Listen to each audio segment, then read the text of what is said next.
Well, it's great to be here, except for having to deal with the hard constraint of time. You know, as Jeannie pointed out, the title is Simple Stats and Sad Stories. The sad story will unfold as we're going. The simple stats are to protect people like me who are long past the point where we can really deal with complex inferential things of one sort or another. But for better or for worse, the simple descriptive statistics sort of tell the tale that I need to tell here.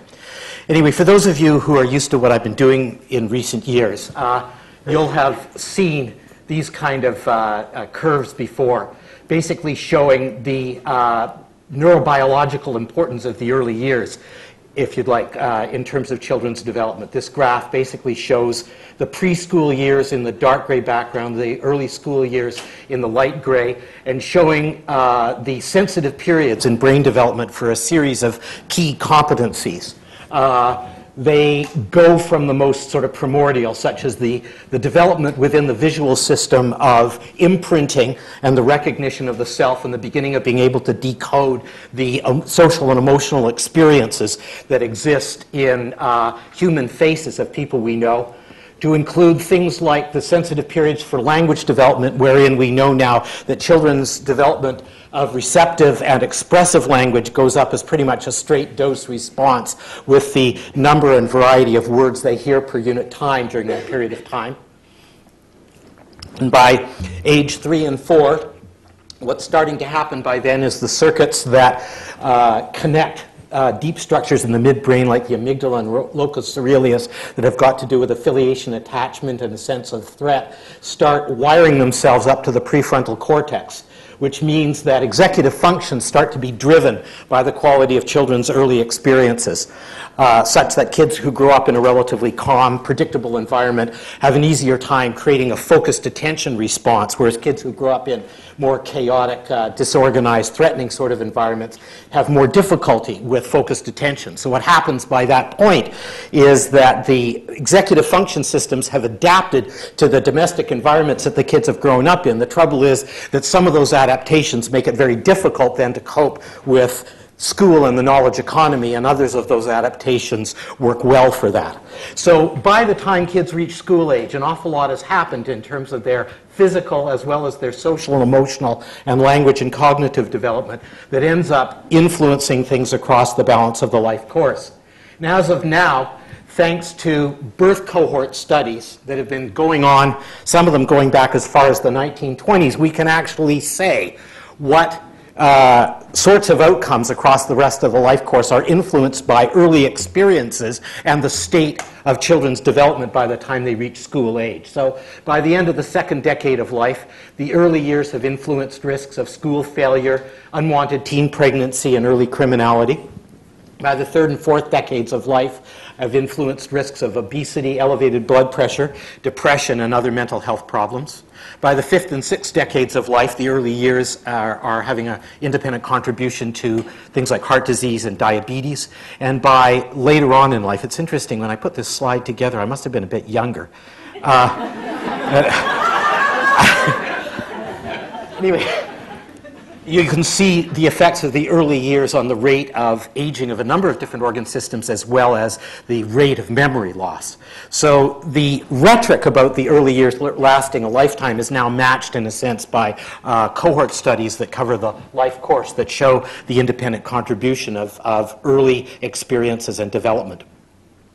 Anyway, a few years ago, the World Health Organization created a commission on the social determinants of health that was chaired by Michael Marmot. He's now Sir Michael Marmot, but he used to be just plain old Michael Marmot. Anyway, he still talks to us sometimes. They produced a report in 2008 which dealt with a series of social determinants, and most of them were things like work, globalization, gender, things like that. But they included early child development, even though early child development is in effect a property of the individual rather than a property of the environment. And the reason that they did was because they accepted the argument that the experiences that children have in the environments where they grow up, live, and learn drive early development, and then early development drives outcomes across the balance of the life course. And Human Early Learning Partnership worked as the global knowledge hub for early child development within that commission. And so we were tasked with producing a model of the social influences on early child development that would work globally. And so as a result of that, we had a group of about 20 of us working together from around the globe. Only 4 or 5 were from Europe and North America. The rest were from Latin America, South Asia, and Africa. And this is the model we came up with. We sometimes call it, for those of you who follow these sort of ecological models of children's development, you'll know that there's a fellow by the name of Yuri Bronfenbrenner who sort of talked about the idea of thinking ecologically about children's development. He never actually produced a diagram of this sort, but a lot of people thought he has. So every time people produce diagrams with these kind of complex interactions on them, they claim that they come from Bronfenbrenner. So why don't we? We do too. So this is Bronfenbrenner Goes Global, right? And what it does is it's meant to summarize where the social influences on children's development are coming from in a way that would apply everywhere on the planet. And so what you can see at the center of this is the individual child represented by 3 different life stages to suggest the idea of windows of opportunity for things to happen at different stages in development, opening and closing in a certain way. So the child brings the windows, brings temperaments and certain predispositions, and also child influences and shapes the environment around them as we're aware. Now, the idea here is that these circles, or the ovals, if you'd like here, are meant to represent sort of geographic environments. So in this case, what we're suggesting then is something we're going to call the family surrounds the individual child. And globally, a family can mean Ozzie and Harriet and loaves of Wonder Bread and all that sort of thing. But it could also mean a group of orphans, AIDS orphans, living with a community grandmother under a common roof in sub-Saharan Africa. The point about family is, 1, it is the site of bonding and attachment, or the lack thereof. 2, it is where children tend to spend most of their waking hours, so they get most of their nurturant or anti-nurturant experience pretty much directly from the family.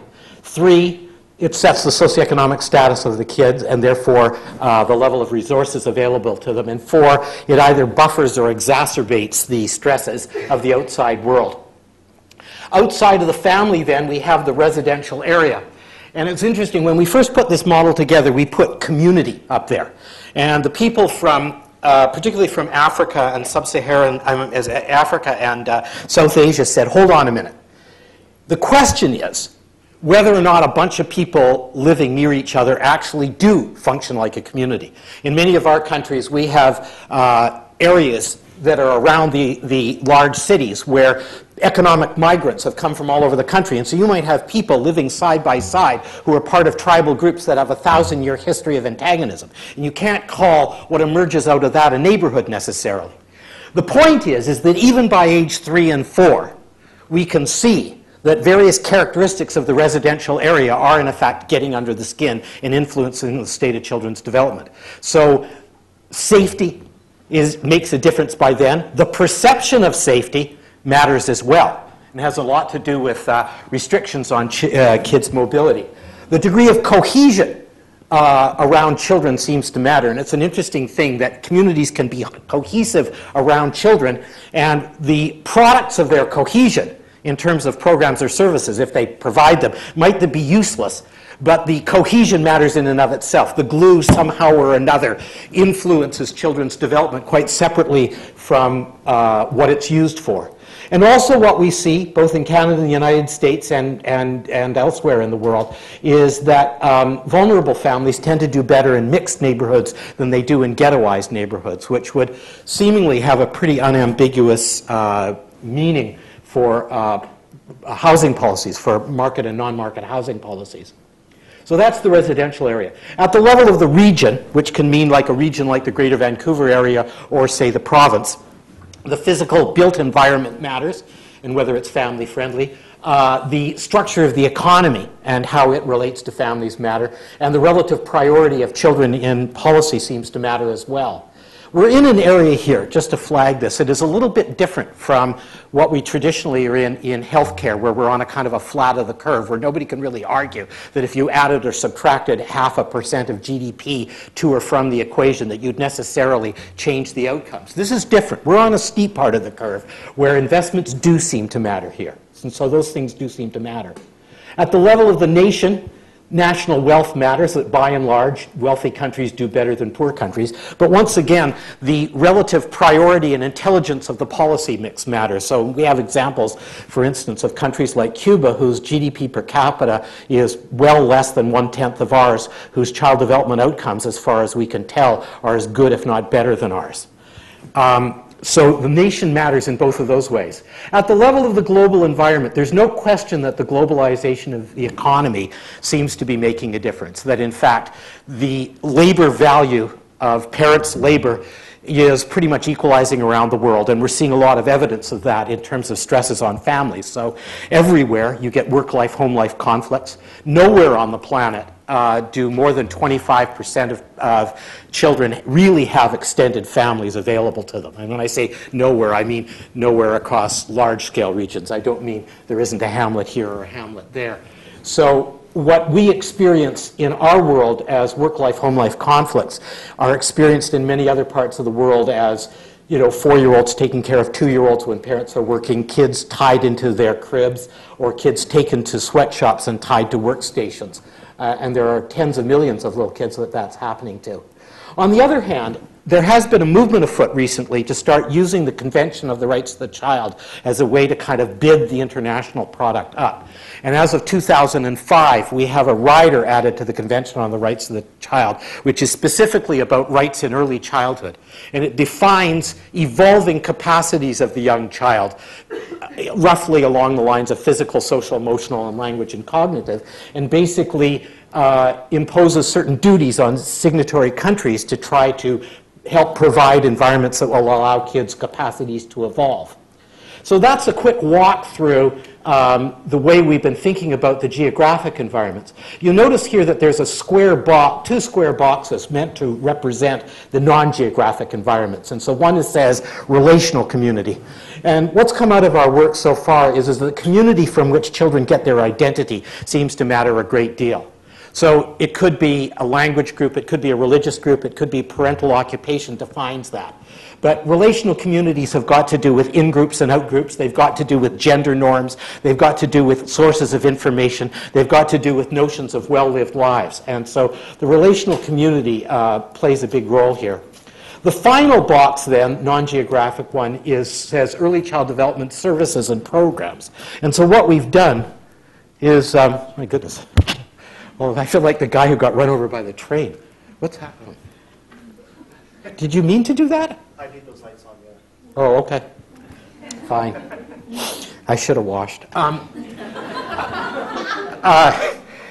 The point about putting early child development programs and services up there is to say that the programs and services that we provide for kids are like fish that swim in a sea of broader social determinants, right? So that it is entirely possible to provide a mix of programs and services that might be effective, but the state of children's development is getting worse because everything else is going south, or vice versa, right? And I'm telling you that for a reason, as you'll see. One of the implications of the idea that children's development is determined not only by intimate experiences, but by a whole series of overlaying determinants like that then end up going on to influence their intimate experiences, is that if you really want to know whether or not you're making any progress on children's development, there's no way around going directly to the children and finding out how they are developing. That is to say, you can't use, universal access to quality childcare as a substitute, or the poverty rate as a substitute, or anything as a substitute, because kids integrate a whole range of different influences there. And having recognized this about 10 or 15 years ago in the context of the Human Development Program in the Canadian Institute for Advanced Research, a group of us across the country, inspired by Dan Offord at McMaster, set about to create a tool that would allow us to do population-based monitoring of the state of children's development. We came up with this thing called the Early Development Instrument. It is like a checklist. It has on it 104 items, which are filled out by the senior kindergarten teacher. It turns out now that February has become the month that the kindergarten teachers do these things. In principle, what we want is for them to be filled out as soon as the kindergarten teachers know the kids well enough so that what they're saying about the kids' development will reflect their experiences up until the time they reach school. In practice, it's turned out that it's very difficult to get this organized in the fall, so that February has become EDI month in Canada, the same way as it's Heart Month or something, right? So, yeah, I'm sure it weighs equally on your consciousness. Anyway, the teacher at age 5 then is the respondent, and she doesn't do, a testing of the kid. She fills this thing out as a kind of a checklist, right? And it has on it 5 developmental domains with 16 subdomains. I'm not going to go into the subdomains, but the 5 developmental domains it has on it are a bunch of items that deal with physical and health and well-being as she would understand it. So things like, does the child have enough fine muscle coordination to be able to hold on to a pencil or a crayon, right? Stuff about large muscle function. Does the child come to school tired or hungry? Those kind of things. The social competence has got to do with how the children function in the semi-formal environment of the kindergarten class. Can they, mount a focused attention response? Are they disruptive? Are they cooperative? Stuff like that. The emotional maturity goes at whether or not they are physically aggressive towards each other, whether or not they are relationally aggressive in the sense of forming little cliques and gangs and stuff like that, or are they helpful and empathic. The language and cognitive scale is traditional readiness for school. Do they know some letter facts? Do they know some number facts? Do they know their way around a picture book? And the communication skills deals with whether or not the kids can understand the language of instruction in the class and make themselves understood effectively in the language of instruction of the class. So you can see that the 5 scales of the EDI match reasonably well onto the 3 broad domains of development that have a life course implication and that fit what the Convention on the Rights of the Child talks about as the child's evolving capacities. It takes about 15 or 20 minutes per child to fill these things out. So if we can buy the kindergarten teachers out of a day of their time, we can get all the kids done. And that's what we've been doing for the last 10 years, is basically paying teacher on-call costs so that we can get these things done on all the kids. And if you can get all the kids in the public system and a respectable fraction of kids in independent and band-run schools, then you have population-based data on the state of children's development in transition from preschool to school. Despite the fact that this is a checklist and not a direct test of the child, and it's filled out by the kindergarten teacher, blah, blah, blah, blah, blah, we have extensive validity and reliability data on it. Its predictive power in terms of how kids will do in school, it outperforms direct testing. It is very reliable in terms of the scales are stable, test-retest reliability is good. It is not heavily biased, it turns out, by cultural differences, because a lot of the issues that it raises are quite generic, it seems. I mean, there are some glitches with that, but by and large, most of the critical appraisal issues that have come up over the years have been well answered, and we've got, I don't know now, 50, 60 peer-reviewed publications and counting showing its performance. The other thing, though, is we have a kind of a doctrine where we say that it is not an individual assessment. Well, strictly speaking, that's not true. The fact is these things are filled out on all the kids. So we have individual data, and we link the individual data to things like student-level data in order to start creating developmental trajectories. What we do not do, though, is use them to make administrative decisions about the kids. We don't put a label. It doesn't go into their record, et cetera, et cetera. So we've never claimed that this was meant to be an individual assessment in that sense. What it's meant to say is, if you have a bunch of kids over here and 40% of them are vulnerable on one or more scales of the EDI, you have a bunch of kids over there and 10% are vulnerable, the difference between 10% and 40% is the meaningful difference, right? So it's used in that sense. Now, what we do then is, despite the fact that the data is collected at the school, we use the 6-digit postal codes of the kids and place them then in the neighborhood where they're living. The reason we do that is severalfold. One, it pools observations from different teachers in different schools, so there's a tendency to reduce biases that way. But two, What we're interested in primarily is the backward look. In other words, the idea that the state of kids' development by kindergarten age will represent the quality of experiences they've had up until that time. Where have they had those experiences? They've had those experiences in families, and the families are embedded in neighborhoods. So notwithstanding residential transiency, the neighborhood is the most coherent place to put the kids. And what we discovered over time is that because nobody really owns the neighborhoods across BC in an administrative sense, there hasn't been all that much institutional defensiveness in relation to these results. Now, early on, about 10 years ago, we were sweating blood, going from community to community across BC, working with intersectoral coalitions to create neighborhood boundaries. Vancouver was easy. We've got 23 social planning boundaries, but most of the province didn't. So we now have the province divided up into 480 plus neighborhoods, and that's how the unit of analysis we use for this. And so we embed the neighborhoods then within some sort of a region, which is usually the geographic school district, right? So I calling it the geographic school district because you get put where you live. Regardless of whether you're in the public system, the private system, you cross boundaries, we don't care. We put you where you live, right? So here is an example of the kind of output that has come out now based on what it says up at the top there, the Pan-Canadian EDI. So we've been we sort of pioneered these methods in BC, but we've now got about 80% of Canada by population covered. And so we have neighborhood boundaries, common rules of inference, et cetera, et cetera.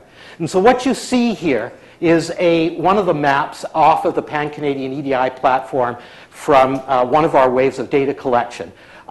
For the Vancouver, Victoria area, the combined population in the area you can see there is pushing 3 million. About 300 of our 480 some odd neighborhoods are in this area. And the neighborhoods are colored dark green, light green, yellow, light reddish brown, and dark reddish brown. And the variation in the colors there is based on the fraction of children who came out, as we say, vulnerable on one or more of those 5 scales of the EDI. So what happens is each of the scales gets scored between 0 and 10, and for each of them we have a number, somewhere between 0 and 10, which is called the vulnerability threshold. And that's the threshold below which it is said that the child is behind where we'd like them to be at that point in their development. The cutoffs, we worked a lot years ago to establish the cutoffs based on clinical observations and one thing and another like that. And we've sort of canonized them now. And so in Canada and Australia, we all use the same cutoffs now. The key thing about this map is you can see that the dark green areas, between 4 and 20% of the kids are vulnerable on the EDI. In the light green, 20 to 25%. In the yellow, 25 to 29. In the light pinkish color, 29 to 35%. And in the dark browny sort of color, 35 up to 68% of the kids come out vulnerable. So the range is about 17-fold from one end to the other.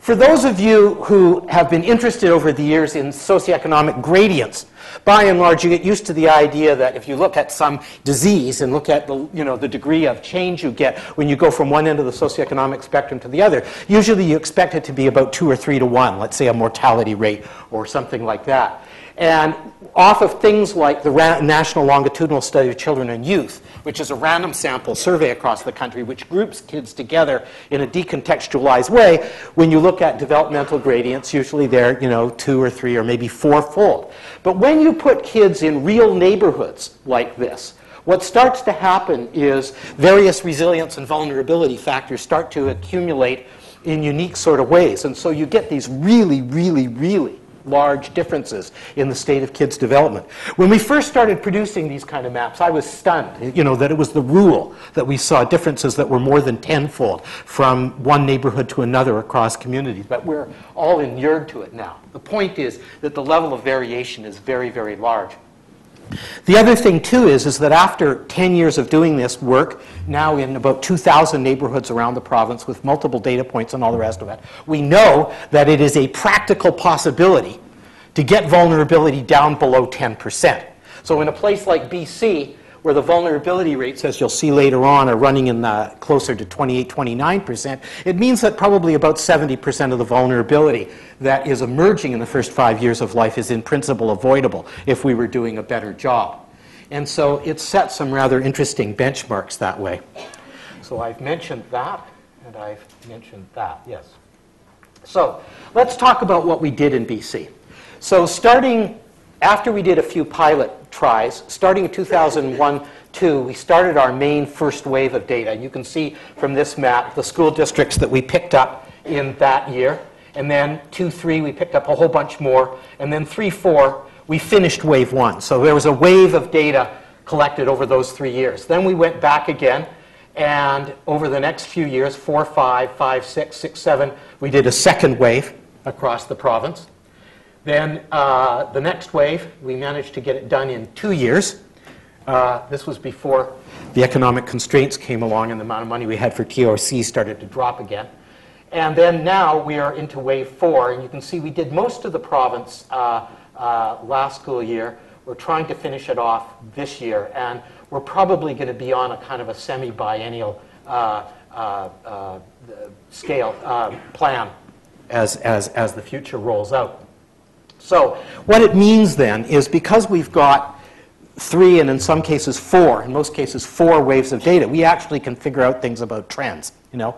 And we're really, although this is being done now in Australia and all other parts of Canada and about 14 other parts of the world, we're the first place that's got 4 waves of data like this. So we're really the first jurisdiction that can talk trends really seriously. Although some of the other parts of Canada, like Manitoba and Ontario, have enough to be able to help guide us in our interpretation of what's going on here. So this is wave 1, looking at the school districts now, rather than neighborhoods, right? And you can see in this case, once again, we've got dark green, light green, yellow, light reddish brown, and the dark reddish brown. Now what's happening is you're combining neighborhoods together within school districts, so the level of difference is shrunk, right? Because that will be what will tend to happen, is that things will be more heterogeneous. So wave 1, the lowest vulnerability area in the province was West Vancouver at 14%. The highest vulnerability area was the city of Vancouver at 37.5%, and everything else was in between, as you can see it there. There are a few grayed out areas where the numbers of kids were less than the magic number of 40, so we suppressed them because of anonymity reasons. But you can see 56 out of 59 school districts there, and the overall vulnerability rate was 26.1% across the province. Now, during this period of time, during that 3 years that we were putting this data together, I actually went out to every school district, or in some cases clusters of school districts, and presented the results back to intersectoral coalitions, etc. So I did 40 some odd presentations in a fall or something like that. So we took the idea of returning the information to the community very, very seriously with this. And we were being supported also by the Ministry of Children and Family Development with funding and so forth. And it was also the period of time where the Canadian Children's Agenda had been signed off, and there was a small kind of federal provincial transfer of about $75 million a year coming into the province for this. And so over the next few years, covering, let's say, wave 2 and wave 3, there were about 500 initiatives were taken around the province related directly or indirectly, mostly directly, to what people thought they had learned from looking at the maps. And what we provided was not just overall vulnerability, we provided maps of every neighborhood by each of the scale and socioeconomic correlates and all sorts of stuff and community toolkits and things, right? So all sorts of things were done. There was new capital spending on some child care. Strong Start centers were started in schools as a parental drop-in program. There were Welcome to Kindergartens programs. There were community gardens started in some areas. There was location of new community centers and expanding of story hour programs. All sorts of things on a relatively small scale were done during this period of time. And so, as the data unfolded, people were, optimistic about what might happen. And so, once again, just to give you an idea there is wave 1, 2001 to 2004. And I ask you to take a mental snapshot of the green to brown distribution here, because the key thing is the cutoffs between dark green, yellow, etc. remain constant. So all you have to do is look for a green or a brown shift and you can tell what's happened, right? So that's wave 1. All of this activity, we go back into the field and that's what's happened. Yeah, so yes, that's right. We had a brown shift, not a green shift. Of the 56 out of 59 school districts that we had enough data analyzed in wave 1 and wave 2, 33 changed a color panel. Of those 33, 26 got worse and 7 got better, right? The overall vulnerability rate in the province went up to 29.6%. So that's up by 3.5%. We're talking now about over 40,000 kids per year. So if you do the old expected and observed, right, if you use wave 1 to say what's expected and wave 2 to say what's observed, there was about 1,400 more vulnerable kids starting school in that period of time in the second wave than there was in the first wave, right? Things did not improve after that. The third wave here, it sat at 28.7%, so a little better, but not much. And the first part of wave 4, we don't quote a number yet because some of the districts that are not in yet are big, but the fact is we were standing at 30% with the districts that are in, right, of which I think there are 52 out of 59 were in so far. So basically, what we saw was things appearing to get worse, right? You know, our first question was this a made in BC problem or not? Well, turns out Manitoba and Ontario do have data showing how things have changed a bit during the last 10 years. And although it hasn't been just put up on a website the way ours has, what we discovered was they were seeing the same kind of trends, right? So where we went to look for this then was a Canada problem rather than just a BC problem. And one of the things that came out right off the bat was that if you go back and you start looking at things that don't require any element of judgment and subjectivity, you see a very interesting thing. So what I'm going to show you here then is life expectancy. There's 1996 and 2008 there. And there's Canada, showing that from 1996 to 2008, overall life expectancy increased from 78.2 to 81 years. So that's quite something. Over a 12-year period of time, overall Canadian life expectancy went up by 2.8 years. As a comparator, the United States was at 76 years in 1996 and went up to 78.4. So the relative Canadian advantage, which emerged incidentally starting in the late 1970s and has built up since then, continued to get larger during this period of time. Another comparator is Sweden. And it's interesting because Sweden has been, at least among the Western countries, always ahead of us one way or another. But you can see that, in fact, by 2008, Canada has virtually caught up with Sweden. The difference there of 0.2 years is almost rounding error. So quite stunning, actually, what we're seeing there in terms of overall life expectancy. The reason I'm saying that, though, is to contrast it with what happened with infant mortality. So infant mortality in 1996 was standing at 5.6 per thousand in Canada. By 2008, it was 5.7. So over a 12-year period of time, there was no improvement. And the statistics of life expectancy and infant mortality in Canada go back to 1921. From 1921 through to 1996, life expectancy went up and infant mortality went down. And then starting in around 1996, for the first time in history, sustained over a 12-year period of time, life expectancy continued to go up and infant mortality didn't do anything. Now, you might say, well, maybe this is like, we've hit the bottom. It's sort of like Kansas City. We've gone about as far as we can go. But you can see the United States, it got better during that period of time. And any time when any American indicator of social health or anything starts catching up with Canada, we have to start thinking about state failure, I think, here. Sweden, on the other hand, you see, now this is where the rubber hits the road, right? As you can see, that Sweden continues down. So by 2008, their infant mortality is at 2.3 per thousand. In fact, all of the Western and Northern European countries, including the UK, are below 5 now, right? But Canada now is standing at 2.5 times where Sweden is. So there is room. There is room. This indicator is still indicating something. And the point is that this data is consistent with what we're seeing with the EDI data, right? And we never even thought to look at this until we started to see what was going on with the EDI and starting to try to understand what's happening here.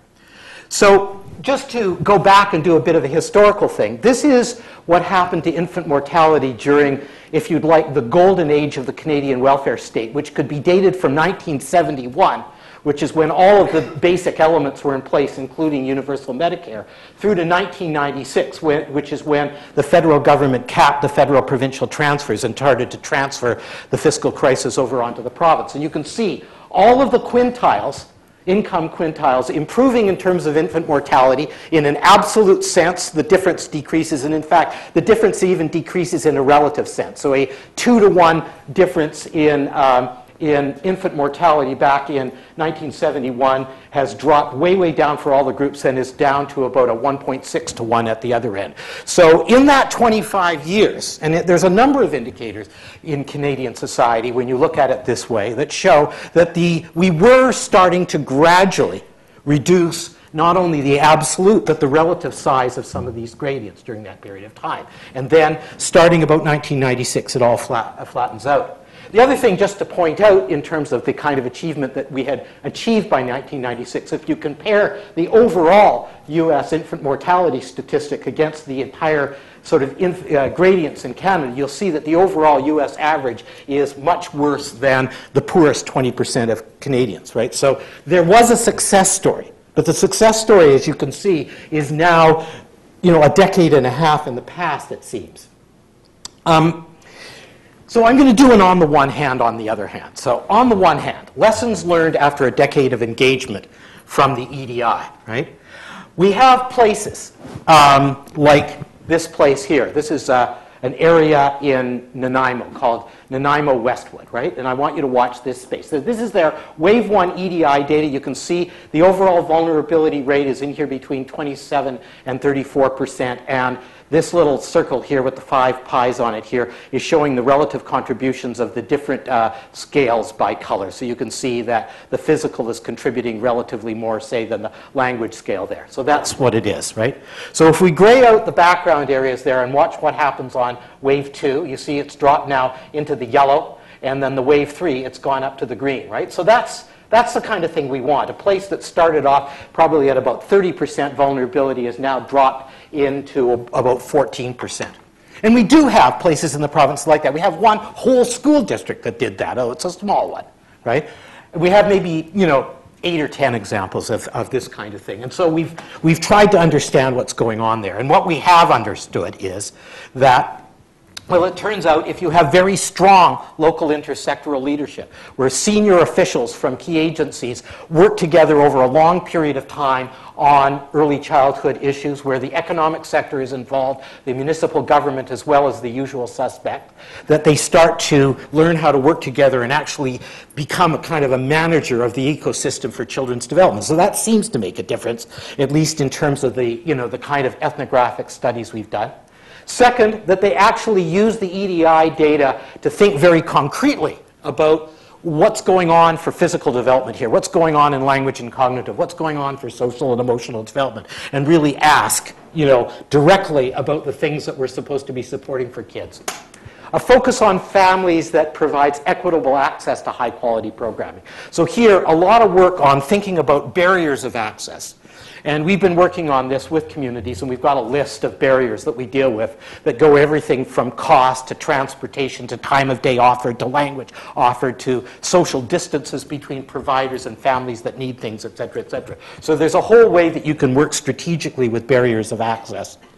Vertical coordination. It turns out that the communities that have strong intersectoral local groups are better at attracting federal and provincial tax money than the other place. It's not a question of the communities do it themselves or you wait around for the, the government teat to come down and succor you one way or another. The point is that strong coalitions are really good at finding the resources and using the resources one way or another. An alignment with the school system, that when we have school superintendents getting involved, school space is being used, et cetera, what starts to happen is the cachet of universality starts to come into the thing. People start thinking about doing things in the early years as not simply be doing things for families at risk, but the fact that, there are issues that cut across the socioeconomic spectrum. And in fact, across the country, 93% of the neighborhoods have excess vulnerability, et cetera. So, the point is that these things seem to make a difference, right?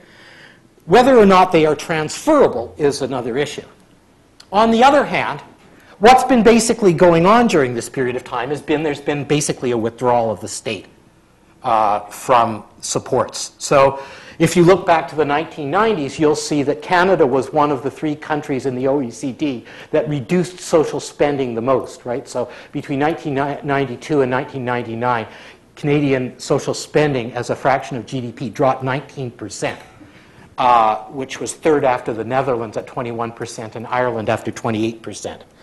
One of the big pieces that happened early in the 90s was that, and I'm sorry this isn't as well labeled as it should be, is that the employment insurance entitlements changed. So Canada used to have an employment insurance entitlement that was sort of like Germany and Denmark and places like that. And then in about 3 or 4 short years, the thing was cut and then turned into a kind of a way to try to offset the deficit, so that by, about 1995-96, the level of entitlement was fitting into about the US level. Part of the reason I mentioned that is because, of course, it tends to be people who are in the early stages of their labor market career for whom these things matter a bit. So people who are in the stage of family formation, child formation, and so forth. The other thing that started to happen around about 1996 is that income inequality in Canada started to go up.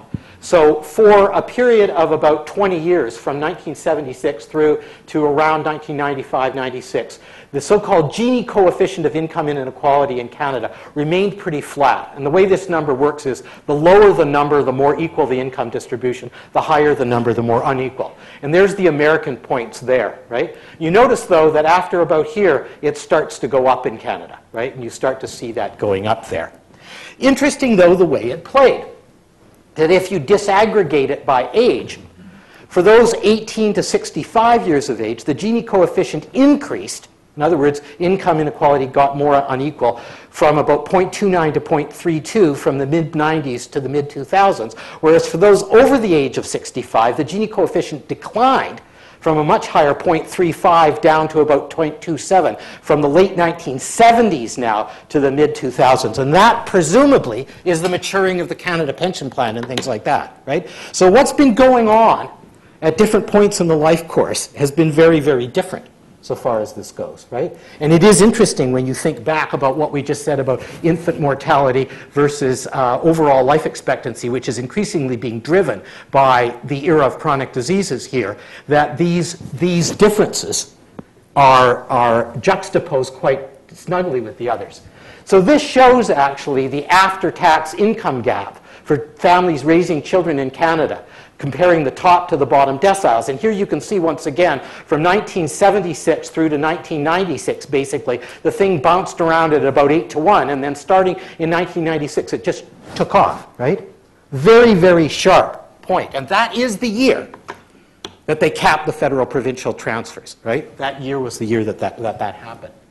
Similarly, the number of hours being worked by families with children in order to maintain a given socioeconomic level took off round about that time and went up basically by about 300 hours per year over that period of time. Similarly, the proportion of single-parent households that were in the full-time labor force went up. The proportion of two-parent families where both of the two parents were in the labor force was going up during this period of time as well. So a lot changed at that point. People sometimes think, you come along and you make these changes and the fiscal picture gets better and Paul Martin runs around the world dining out on how well Canada's done eliminating its deficit. But having watched now for 15 years, it is pretty hard to say that there wasn't a serious inflection point at this point, right? And that the other thing is that Canada, at the same time that those things were happening, was not, in fact, investing in early childhood education and care. In other words, universal access to quality care and development programs the way that other places were. And in fact, you can see Canada there, as of 2006, was the Western world's lowest investor in this area. So we're putting in about 0.3% of our GDP into early childhood education and care. The Nordic countries are up in the 1.5 to 2% range. Most of the other continental European countries are up around 1 to 1.5. So Canada was, on the one hand, there was a variety of these functions that were leading to increased income inequality, families having to work longer hours, et cetera, et cetera. But in terms of the investment, if you'd like, that was being put into quality early learning and care, Canada was putting the least of the OECD countries into it. And in fact, in 2008, when UNICEF produced its list of the 10 benchmarks in what they called early childhood education and care. And these include everything from immunization rates to access to, child care where the workers have actually been trained, et cetera, et cetera. Canada tied with Ireland for last on this, with only meeting 1 out of 10 benchmarks. Sweden made all 10 of them. And you can see the Nordic countries, by and large, were in the 8, 9, 10 range. You can argue with some of these. Like, for instance, in order to get a point for immunization, you had to be 95% covered, and we were at 93. So maybe we deserve part marks, right? And I fiddled around with it. I managed to, give us part marks for a bunch of things and got us up to about a 2.5. And it didn't matter very much, as you can see. There was nothing. Nothing was going to put us up at the other end. So, wow, that's pretty good timing. We're right on time. So I'm going to basically come out with a bottom line here to basically say that when you look at it this way, it would appear then that the small-scale targeted investments in early stages of human development, like we've seen in BC, have in effect not been effective when universal social protections for families have declined and the changing needs of families have not been addressed at the scale on which they are occurring. And so that's my bottom line here, and thank you for listening. We've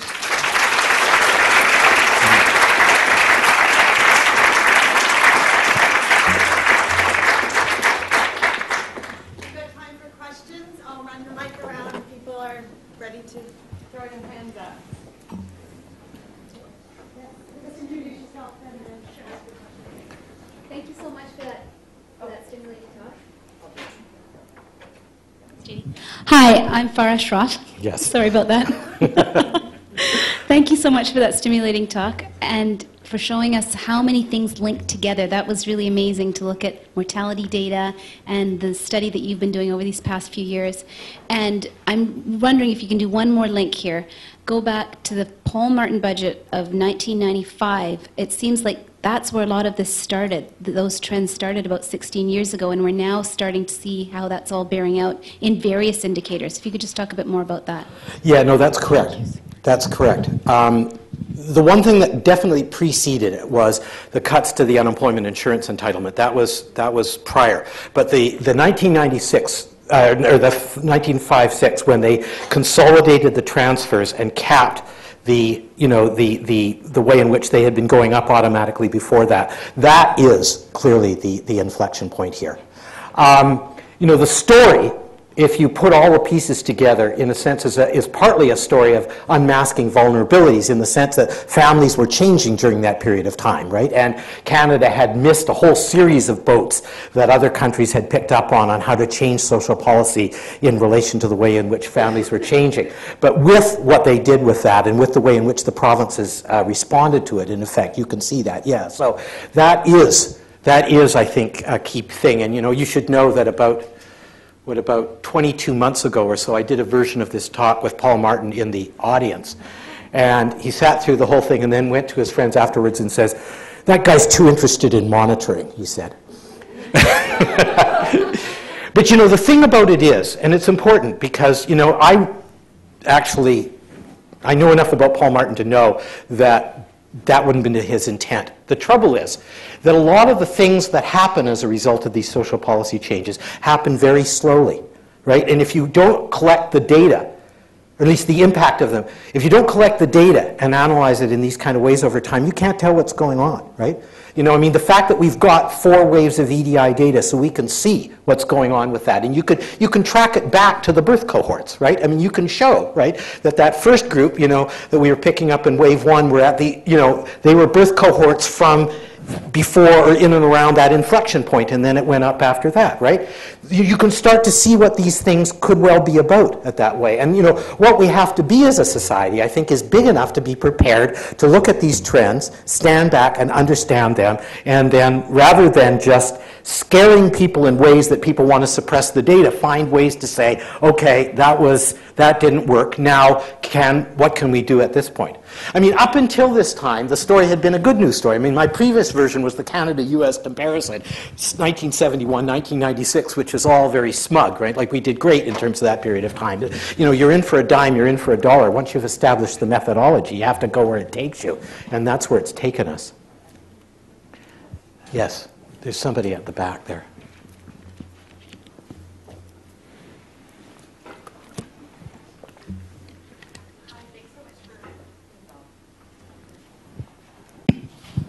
Thanks so much for that talk. That was very interesting. In particular, I'm really interested in the slides that you showed that showed the changes in the waves between the EDI. I'm curious if you think that some of those changes could be attributed to waves of immigration from other countries. Good question.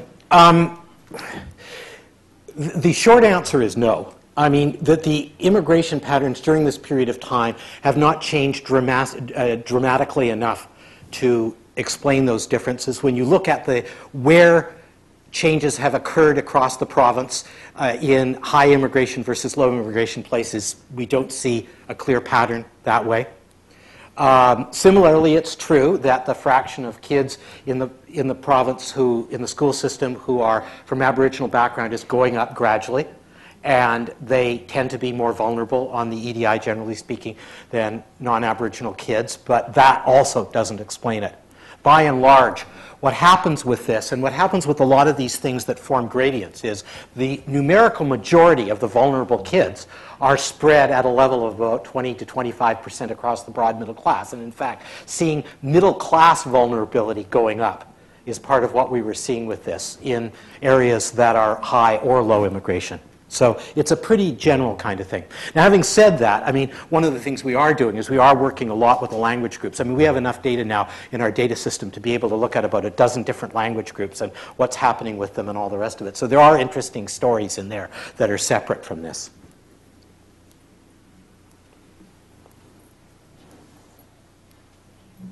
Thank you very much for the...